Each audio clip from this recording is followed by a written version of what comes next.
Action! Yes, and hello, welcome to the BFNL Football Show, the grand final edition. What a big weekend it's going to be. Redan and Sunbury once again going at it in another grand final. We can't forget the Netball Lake Wendouree going for 5 out of 6. A big weekend coming up. You're guilty, come on!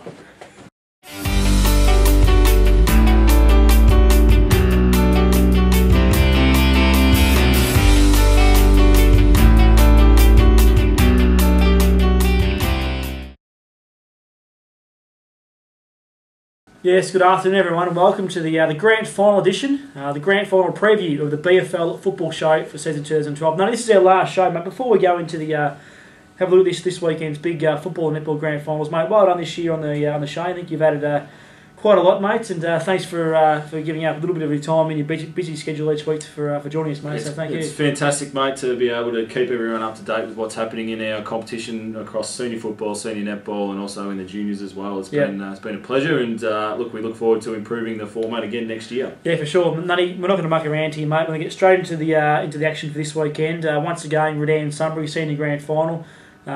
These two sides have met in the 6 of the last 10 grand finals. The rivalry that these two sides have built up over a period of time is just fantastic. And look, to go on from, I suppose, the way the grand final was played last year, such a close game. I was talking to a few people that went to last year's grand final that hadn't been to a BFL game for quite some time, and they were just wrapped with the standard of footy and also the contest, mate. So hopefully the weekend's game will be a very similar contest. We've said it all along with our top 6 sides in the competition. There has not been absolutely nothing between the top 6 sides, and it'll be the same thing on the weekend. Yep. There's nothing between these two teams. They've beaten each other throughout the course of the year. Yes, Sunbury's probably got a bit of an advantage having won the last two by an average of 42 points, but at the end of the day, a great effort by these two sides to get through to another grand final.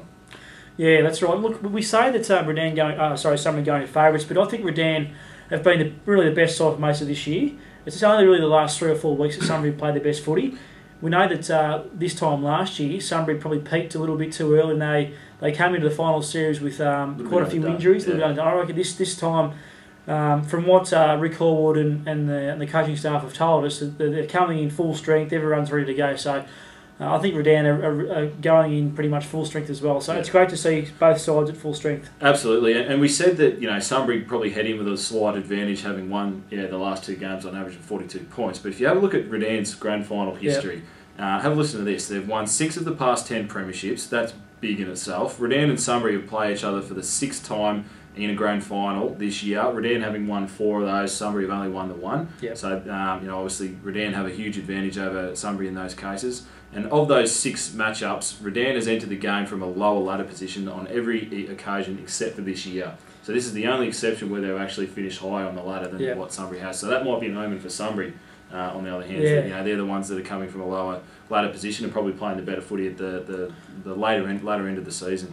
Well, I reckon we can get too in depth with some stats. It's good to hear some stats, but I just think that I reckon if both sides worry too much about what's happened in the past, I reckon it'll be their downfall on the weekend. I think that Sunbury know they're playing their best football at the moment. They can win this game. Redan know that in the last 2 weeks they've played some pretty good footy. They've been the best side for most of this year. That's why they can win as well. I agree with you, mate. The stats of the past 10 whatever years mean absolutely nothing come Saturday afternoon. But the stats, I suppose, that do count. We'll jump ahead in the running sheet. We'll have a look at the key stats from the 2012 season. If you have a look at Redan's side, they've been second in points for. So they've kicked the second most amount of points in the entire competition behind East Point, which may surprise a few. But with Dan Jordan and Brad Whitaker up forward, that goes to show how good their attack was this year. And they're also third in line for points against. And they're only beaten by Sunbury and North City in those in that stat because they're 2 very good defensive sides. So. What does that tell you? That probably tells you that Sunbury's maybe a little bit a better side defensively, but Redan's attack is first class, and they're going to be all out attack this weekend heading into this week's game. Yeah, for sure. And you're totally right, mate. I think just watching Redan a little bit in the last few weeks, I reckon their downfall has been their defence of late. They have leaked some goals, and I think that on the weekend they'll really need to contain the Sunbury forwards if they're to stay in the game. When I say stay in the game, to make sure they're a big chance. We'll just move on to some really key matchups, Nunny, that I suppose we both think that could have a massive influence on the game. We'll start with I think the biggest matchup of the game. I think that Pat Karras has been the informed ruckman in the competition for this season, and his dominance so far in this year's final series has been outstanding. When Sunbury beat Redan in the first final, he was dominant in the ruck. Yep. Nick Bye didn't play in that game. Nick Bye didn't play against North City a couple of weeks ago. They brought Nick Bye back into the side on the weekend. I think Nick Bye looks very, very underdone. I think he's, compared to this time last year, I think that he's not moving as well at all. And I think he needs to find something on the weekend, like he did in last year's grand final, because Pat Karras gave the Sunbury midfielders first use of the footy. This is shaping up to be a massive contest. Obviously, Brett Dickinson will be able to chip in and help out Nick Bye as well. But I think that Nick Bye and Brett Dickinson play a massive part in Redan's chances this weekend. I agree wholeheartedly. Nick Bye has not played a lot of football this year. He is going in severely underdone. Yeah. Brett Dickinson's a very good player, but he has not been able to negate Pat Karras' influence on the game. So I think Paddy is going to win this one. He's going to give Sunbury the first use of the footy, and it's going to be a huge advantage for them on the day. We'll move on to the next one, to the Sunbury forward line, and Simon Clark, who's played some fantastic footy over the last couple of weeks. I'm expecting Luke Nunn to go to him because, Luke is another player who's going into this grand final who has not had the ideal preparation. He's played not much footy at all this year. He's been out with an injury, as far as we know. And he's come back in the last 5 or 6 weeks and he's tried to cement his spot at centre half back. He's a very good defender. He's won 4 premierships with Redan in the past. And he's certainly going to have his hands full again when he's playing on an informed Simon Clark. Yeah, I don't know if Luke Nunn can go with Clark, to be honest. I think Clark's a lot more agile, can run up the ground. I think he'll try and just run Luke Nunn ragged on the weekend. If that's the matchup, if Nunn goes to Clark, I think Clark will have the better of Nunn. If Nunn will want he'll want Clark to stay deep. Yeah. But if Clark moves up the field and gets a lot of his footy up and he's centre half forward on the wing, I think Luke Nunn will need to zone off and maybe find another matchup. Yeah, I agree. But there's not too many others that I could really pick out in the Sunbury forward line that Luke would be able to go to. So I think that's probably the only obvious choice for them to go to. In say that, I've seen Simon Clark play games where he doesn't get near it. I've seen him play games where he's just unstoppable. So he's just one of those players that I think if he starts well and gets his confidence up early, he's a player that can really hurt Redan. Yeah. Jay Cheap and Jared Edwards, we saw in the press conference just a little while ago. Jay Cheap mentioned Jared Edwards a couple of times. Both obviously got a huge amount of respect for one another. Probably 2 of the premier midfielders in country Victoria going at it.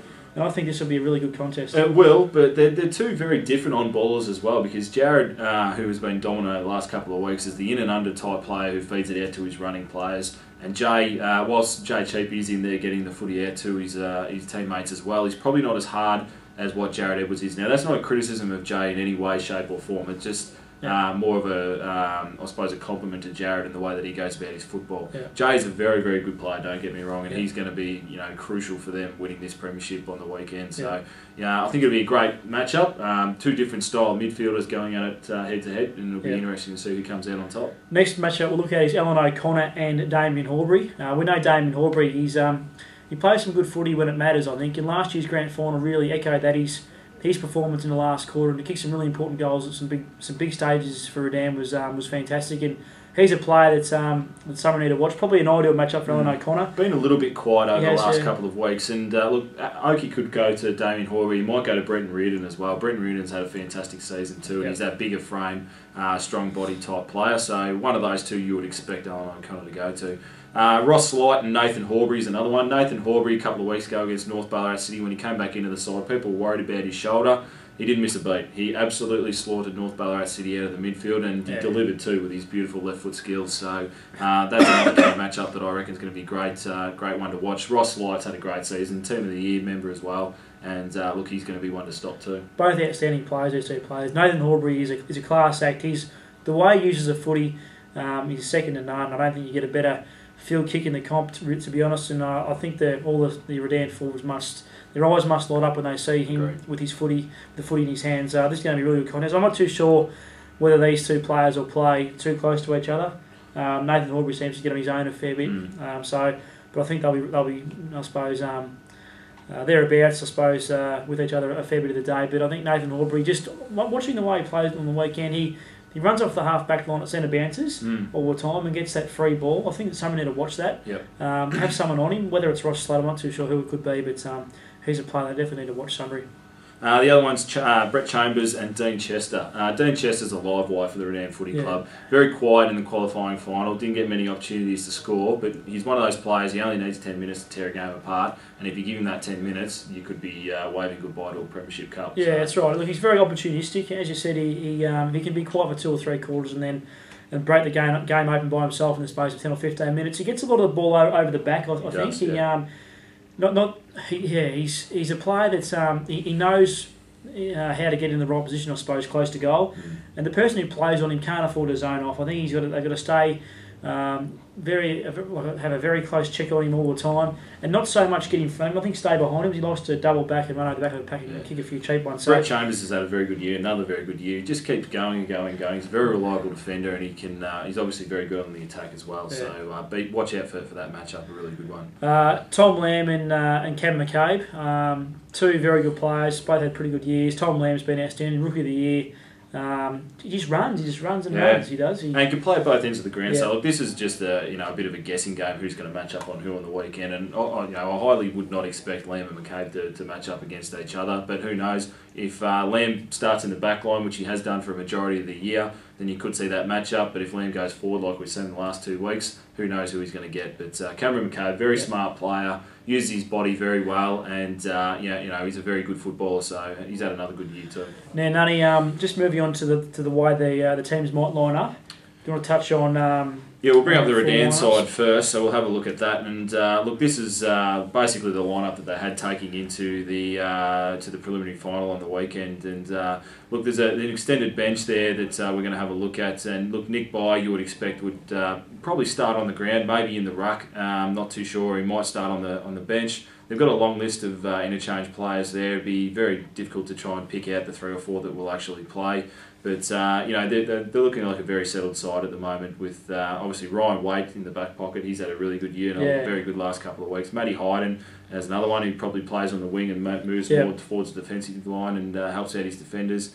So a very good side there. And as we mentioned, Brenton Reardon, he's had a fantastic year as well, lining up most likely in a forward pocket or on a half forward flank. And Grant Bell, I think his form over the last 6 weeks has been great. On the weekend, he was good again. So kicked another 6, didn't he? He was in good form at the moment. Exactly. And moving on to the Sunbury side, Nunny, they've got some good players all around the park, mate. I like Cam McCabe and Tim Hill in their forward line. I think Tim Hill's a young player who I reckon has benefited from playing some good senior football this year. Yep. I think he's a player. I think some of these younger players who probably not let Sunbury down last year, but they probably are fresh and quiet. Yep. I think, as Rick Hallwood said just in his media conference, that these guys have now played some senior football. Probably played last year. They might have played 7, 8, 9 games. This year they've played 14, 15 games. Yep. I think likes of Tim Hill. Matthew Medcraft as well. Another player who I like in the back pocket is Niall McGovern. He's one of those types of players who doesn't get all the plaudits that all the other players get in the side, but he's just that type of player who goes about his business and gets the job done every single weekend. So he's another one to watch out for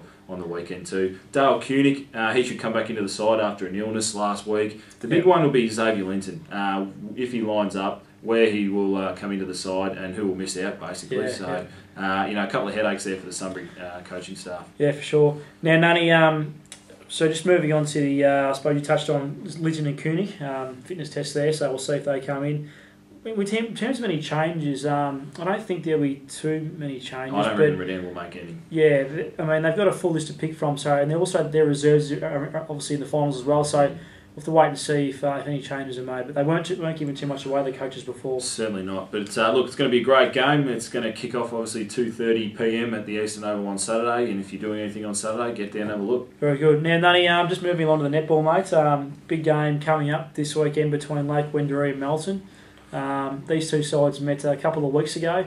Melton won by 3 goals. Obviously, had the weekend off last weekend. And Lake Wendouree just got over the top of East Point in the prelim final. So, last time these two sides met, it was a great game. I think the game before that, Melton actually won quite convincing. Lake Wendouree won quite convincingly. They did. But Melton had a lot of key players out of that side. So they certainly did. It's an interesting game, this one, because both sides are coming into the game with different form. Melton are on the way up. They're playing some fantastic netball and they look like world beaters at the moment. Whereas Lake Wendouree's last 3 or 4 weeks have been very shaky and they've put in some very un-Lake Wendouree-like performances. They've almost been knocked off twice by East Point.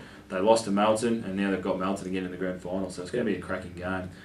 We jump to have a look at some of the players to watch. For the Melton side, obviously Brooke Thompson, the league best and fairest winner. She's one to watch. She's going to be a fantastic player on the weekend. Mel McCauley and Amy Conroy are probably the three top players that you want to keep an eye out for the Melton Bloods. And then for Lake Wendouree, Emma Burton, Stacey McCartan and Cara Hart all made the team of the year this year. Fantastic netballers, and they're going to be very good players as well on the weekend, and probably have a say in whether they win their fifth premiership in the last 6 years. Yeah, and full credit to Sally McLean and the girls after last year's disappointment to bounce back this year and obviously made it through the grand final. Everyone thought it would probably be an East Point and Lake Wendouree grand final, but that's nothing. That's not taking anything away from the way Melton have played, certainly in this year's final series. So it's shaping up to be a really good contest, and just going by the crowds we've had at the netball this year, Nunny.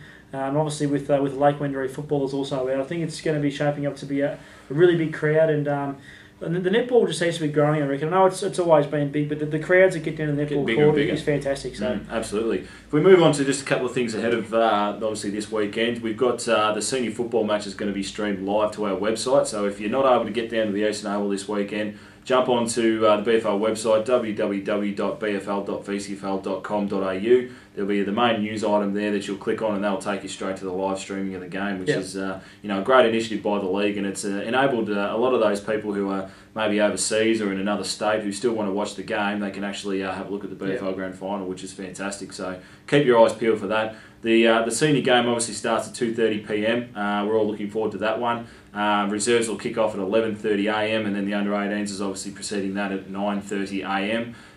The gates will open at 7:30 a.m. So if anyone's looking to get a car in, you might want to line up nice and early, because there's only limited parking spots available at the Eastern Oval, and it's first in, best dressed. And then obviously in the netball, we've got the main game starting at 1 p.m. Reserves will tip off at 11:45. The C grade will be at 10:30 and the under-18s will be at 9:30. So an action-packed day planned for this Saturday down at the Eastern Oval, and we're looking forward to having a huge crowd there to signal off the 2012 season.